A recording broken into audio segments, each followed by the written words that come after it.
একজন ভাই জানতে চেয়েছেন যে সাম্প্রতিক সময়ে একটি নিউজ দেখা যাচ্ছে, জিনেরা মিষ্টি খায়, আবার কিনেও নিয়ে যায়, তা শুধু আবার দোকানিরাই দেখতে পায়। যে জিনেরা মিষ্টির দোকানে এসে মিষ্টি খেয়ে যাচ্ছে, মিষ্টি কিনে নিয়ে যাচ্ছে। এর সত্যতা কতটুকু? আসলে এটা সত্য হওয়া সম্ভব। আল্লাহ রাব্বুল আলামিন জিনদেরকে অনেক শেকেল এবং আশকাল দিয়েছেন। জিনেরা অনেক ধরনের রূপ ধরতে পারে।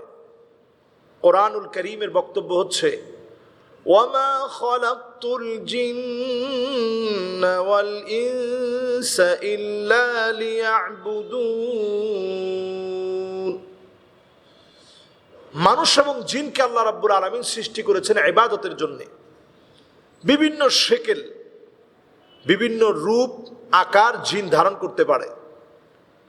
নানাভাবেই জিন অনেক সময় আমাদেরকে ভয়ও দেখাতে পারে।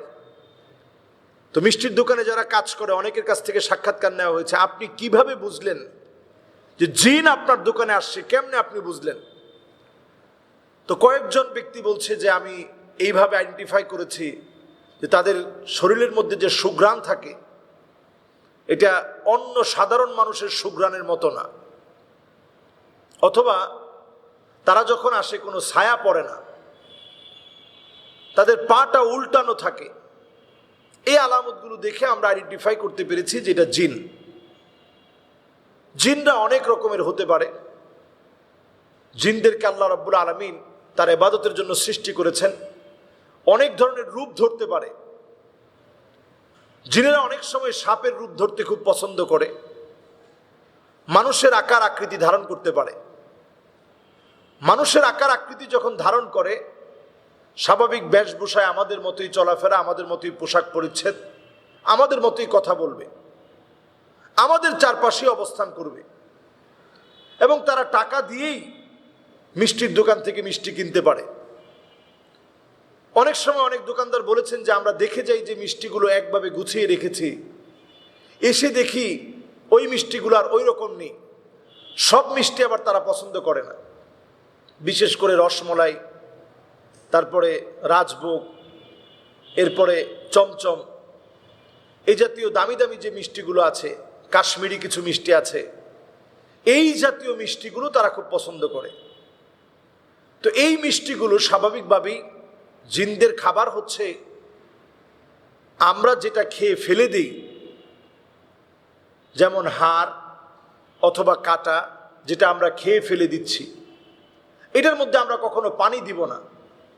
আমাদের মাছের কাটা, মুরগির হাড় অথবা গরুর গোশত খাওয়ার পরে যে হাড়টা থাকে, এই হাড়ের ভিতরে, এই হাড়ের ভিতরে যখন শুধু তারা হাত দেয়, আল্লাহ রাব্বুল আলামিন তৎক্ষণাৎ তাদেরকে রিজিকের ফয়সালা করে দেন। সুবহানাল্লাহ।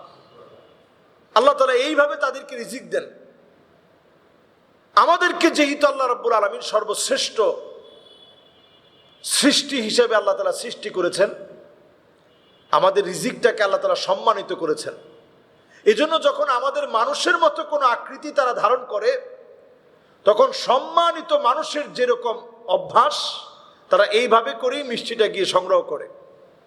আবার যখন গোপনে আসে দুষ্ট প্রকৃতির যারা, তারা হয়তো চুরি করে নিয়ে যায়।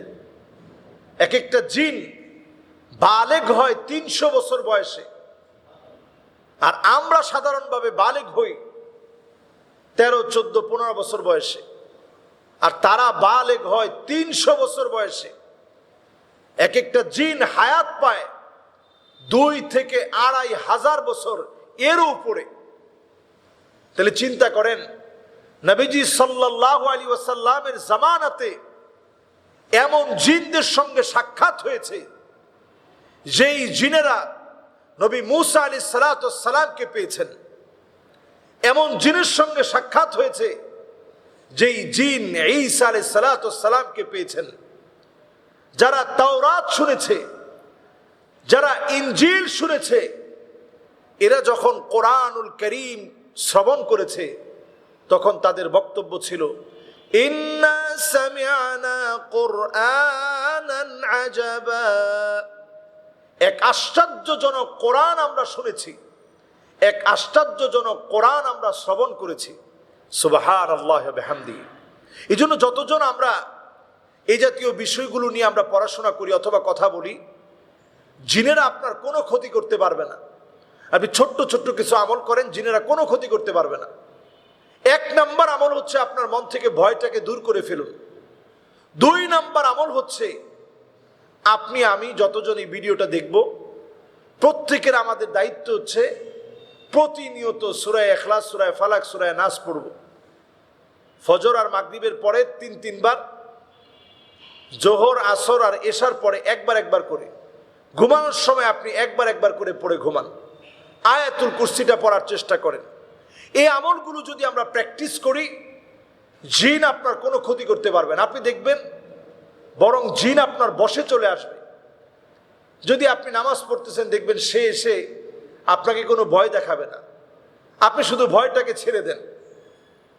আর যখনই আপনি টয়লেটে যাবেন, বাহিরে আপনি বিসমিল্লাহ বলেন, বাহিরে, ভিতরে গিয়ে না, বাহিরে বিসমিল্লাহ, আল্লাহুম্মা ইন্নী আউযু বিকা মিনাল খুবসি ওয়াল খাবাইস।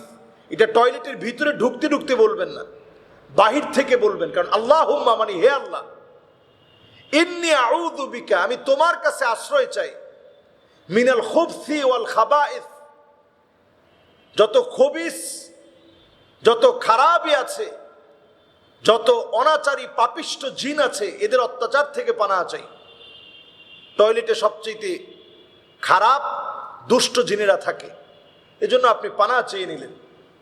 এই সময়টাতে আমরা এই দোয়াগুলা পড়বো একবারে মনোযোগ সহকারে, এবং বের হয়ে গুফরানাক আপনি দোয়াটা পড়েন। এবার আপনি ডান পা দিয়ে আপনি বের হন, বাম পা দিয়ে ঢুকবেন, ডান পা দিয়ে বের হবেন। ঘরে যেতে আপনি সালাম দিবেন, ঘর থেকে বের হতে বিসমিল্লাহি তাওয়াক্কালতু আলাল্লাহ বলবেন। পাকঘরে জিনদের একটা দুষ্ট চক্র থাকে, আগুনের চারপাশে, যেগুলো আগুনের ইবাদত করতে থাকে। জিনদের মধ্যে অগ্নি পূজারী আছে, খ্রিস্টান আছে, ইহুদি আছে, হিন্দু আছে, মুসলিম আছে। তো যেগুলো অগ্নি পূজারী, মাজুসি যেই জিনগুলো, এরা পাকঘরে বেশি থাকে, আপনার ক্ষতি করার চেষ্টা করবে।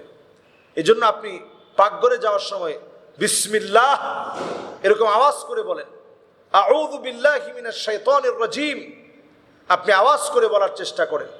দেখবেন জিন আপনার কোনো ক্ষতি করতে পারবে না ইনশাআল্লাহ। তো সার্বিক এই বিষয়গুলো যখনই আমরা শুনি, দেখি, আমরা সেই সময়ে নিজেদের ব্যবসা প্রতিষ্ঠানকে হেফাজতে রাখার জন্যে আয়াতুল কুরসি পড়ে, যেমন ধরুন আপনার মিষ্টিগুলো এলোমেলো হয়ে গেছে, কয়েক কেজি মিষ্টি মনে হচ্ছে যেন মিসিং হয়েছে, এই অবস্থায় আপনার আমার দায়িত্ব হচ্ছে আয়াতুল কুরসি পড়ে দোকানে একটু ফু দিয়ে চলে যাওয়া। রাসূল করিম সাল্লাল্লাহু আলাইহি ওয়াসাল্লাম বলছেন, ফালা ইয়াজাল আলাইকা মিনাল্লাহি হাফিজ, আল্লাহর পক্ষ থেকে একজন ফেরেশতা নিযুক্ত হয়ে যাবে, যিনি আপনার জন্য জিম্মাদার হয়ে যাবে, আপনাকে যেন কোনো ক্ষতি জিন করতে না পারে, আপনার কোনো জিনিসের ক্ষতি যেন করতে না পারে। এজন্য আয়াতুল কুরসি পড়ে ফু দিয়ে গেলে আপনার নিজের ক্যাশ, আপনার নিজের ক্ষয়ক্ষতি থেকে আল্লাহ তাআলা আপনাকে হেফাজত করবে, আপনার ব্যবসা ভালো চলবে ইনশাআল্লাহ। আসসালামু আলাইকুম ওয়া রাহমাতুল্লাহি ওয়া বারাকাতুহু।